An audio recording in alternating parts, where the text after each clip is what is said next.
Bonsoir à tous, ravi de vous retrouver comme chaque soir en direct sur KTV. Nous sommes le mercredi 20 janvier à la une de cette édition. Le jugement est tombé ce mardi soir. Prison ferme pour la bande des coupeurs de route. Jugés depuis plus d'une semaine aux assises, les membres de ce groupe de jeunes délinquants étaient accusés de vol en bande organisée, dégradation, enlèvement ou encore séquestration pour des faits qui ont été commis en 2017. Le point dans ce sujet signé Ivan Rakotobao. Le suspense aura duré une bonne partie de la soirée. Après plus de 6 heures de délibération, les juges ont rendu leur verdict. 6 à 10 ans de prison, assortis d'une interdiction définitive du territoire, pour 8 des 13 prévenus de l'affaire dite des coupeurs de route. Aujourd'hui, la partie civile peut être satisfaite de voir que de tels agissements qui sont extrêmement graves ne restent pas impunis. Aujourd'hui à Mayotte, dans un département où certaines personnes pensent pouvoir établir une zone de non-droit, le tribunal, la cour d'assises, leur a lancé un signal et un avertissement qui, j'espère, sera entendu par d'autres candidats à de tels actes. Vol avec armes, dégradation, enlèvement et séquestration, les chefs d'accusation étaient nombreux pour des méfaits remontant à 2017. Manielé, le chef présumé de la bande, écope de 6 ans de prison. Une peine similaire pour le benjamin du groupe, mineur au moment des faits. Sur le plan des acquittements, 4 des 13 accusés ont été déclarés non coupables. La décision est globalement satisfaisante. Il y a eu des acquittements, là on en avait demandé quasiment, je pense, tous les confrères qui avaient sollicité des acquittements les ont obtenus. Donc là-dessus c'est particulièrement satisfaisant. Ce jugement vient clore plus d'une semaine d'un procès hors norme sous haute protection de la gendarmerie. Les condamnés ont 10 jours pour faire appel. Nous l'évoquions hier, la tempête Héloïse a atteint les côtes malgaches hier soir. Le phénomène traverse actuellement la Grande Île d'est en ouest et apporte avec elle son lot de dégâts, de vent, de fortes pluies. Quant à savoir si le phénomène risque de devenir un cyclone et est susceptible d'atteindre Mayotte, le directeur de Météo France Mayotte se veut plutôt optimiste. On l'écoute lors de la matinale de Kwesi. Et c'est demain soir qu'elle va se retrouver de nouveau sur mer, mais de l'autre côté ouest de Madagascar, un peu plus au sud, étant donné sa trajectoire vers le sud-ouest. Et à ce moment-là, elle va rencontrer des paramètres qui vont lui permettre de se développer de nouveau. Et donc, de tempête tropicale modérée, elle va se transformer progressivement au bout de 6 heures, ce qui est très rapide, en forte tempête tropicale, puis 6 heures après, de nouveau en cyclone. D'accord. Il n'est pas impossible, alors il faut être prudent, parce que sur des traversées de terre de l'ordre de 30 heures, comme c'est le cas, il faut être prudent sur l'état dans lequel va se retrouver la dépression à l'issue de cette traversée. D'accord. Mais potentiellement, la trajectoire de ce système pourrait le conduire jusqu'aux côtes du Mozambique, donc 48 heures après. Donc on se retrouverait samedi matin dans une situation au Mozambique qui pourrait être inquiétante. Vous le savez, le couvre-feu généralisé débute demain à 18h à Mayotte. C'est dans ce contexte particulier que les commerces lancent les soldes d'hiver pour une durée d'1 mois. Pour les professionnels du secteur, cette nouvelle mesure fait l'effet d'un coup de massue. Il s'estime être une nouvelle fois victime des décisions des autorités. Pour Marcel Rinaldi, le président du groupe 3M, il existe quelques pistes pour améliorer la situation, mais l'inquiétude demeure. Jaïdi Maoulida s'est rendu dans quelques-unes des enseignes pour prendre le pouls de ce premier jour des soldes. Reportage. C'est aujourd'hui que débutent les soldes d'hiver. Si en temps normal, cette période permet aux clients d'être plus enclins à effectuer quelques emplettes et aux vendeurs d'écouler certains stocks, le contexte sanitaire actuel a changé la donne et le couvre-feu annoncé par le préfet risque de ne rien arranger. On ne le vit pas bien parce qu'on a fait beaucoup d'efforts, beaucoup d'investissements par rapport aux gestes barrières, par rapport au gel hydroalcoolique, toutes les méthodes qu'il faut pour protéger nos clients et nos salariés. Et aujourd'hui, on vit le couvre-feu comme comme une injustice pour les commerçants parce que ça va forcément jouer sur le moral de nos clients qui vont réduire leur temps de présence dans les commerces et prioriser le commerce alimentaire et moins se diriger vers les commerces traditionnels d'habillement ou autres. On n'est pas encore rentré dans le dur, mais à mon avis, on va subir une perte de chiffre d'affaires d'environ 30% parce qu'on est en pleine période de solde et que c'est le moment où les clients venaient acheter le soir sur ces périodes-là. Face à la crise qui s'annonce, des mesures semblent bien nécessaires afin de limiter la casse pour les enseignes. Marcel Rinaldi évoque la riposte, mais il reste inquiet. Ces quelques changements ne suffiront certainement pas à se sortir de la situation compliquée que vivent les commerçants. La première mesure, ça va être de réactiver des dispositifs qui avaient été mis en place lors du confinement avec de l'activité partielle pour une partie des collaborateurs parce qu'on ne peut pas garder malheureusement le même nombre de collaborateurs avec des heures réduites de 2 heures par jour. Et puis on va réactiver les plateformes numériques pour essayer de proposer pour les clients qui le souhaitent de la vente en ligne ou de la vente via réseaux sociaux.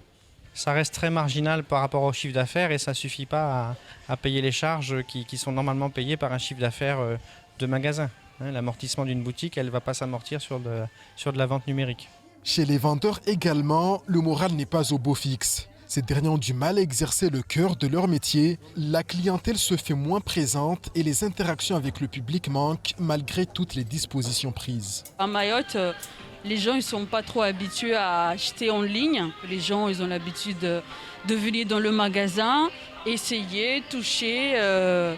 C'est les habitudes de la clientèle. On a prolongé éventuellement les délais pour les échanges et les remboursements, donc 3 mois au lieu d'1 mois. Donc en sachant que les clients, malheureusement, ils ne peuvent pas essayer avec les cabines, elles sont fermées. C'est vraiment très très calme, mais là, avec le couvre-feu, ça va être très très compliqué.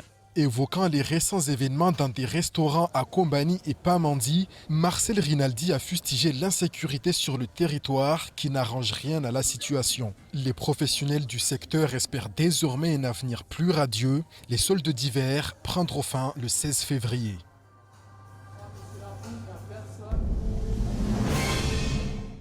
Place maintenant au reste de l'actualité locale avec notamment la CGT Éducation qui appelle à la grève pour le 26 janvier ou encore l'agenda annuel du conseil départemental. Au montage, Leslie Vumenet. Face au manque de moyens et à des conditions de travail jugées difficiles, la CGT Éducation Mayotte appelle à une grève ce mardi 26 janvier. Le syndicat dénonce un budget loin de traduire une ambition éducative, mais aussi un état de fatigue de tous les personnels jamais atteints et un épuisement dû à des années de dégradation des conditions de travail. La CGT précise que la mise en place du protocole sanitaire depuis la rentrée n'a fait qu'empirer les choses, et tout cela sans moyens supplémentaires. Pour les élèves aussi, le syndicat considère que le risque est grand, que ce soit au niveau du virus ou de leur apprentissage qui s'affaiblit depuis 1 an.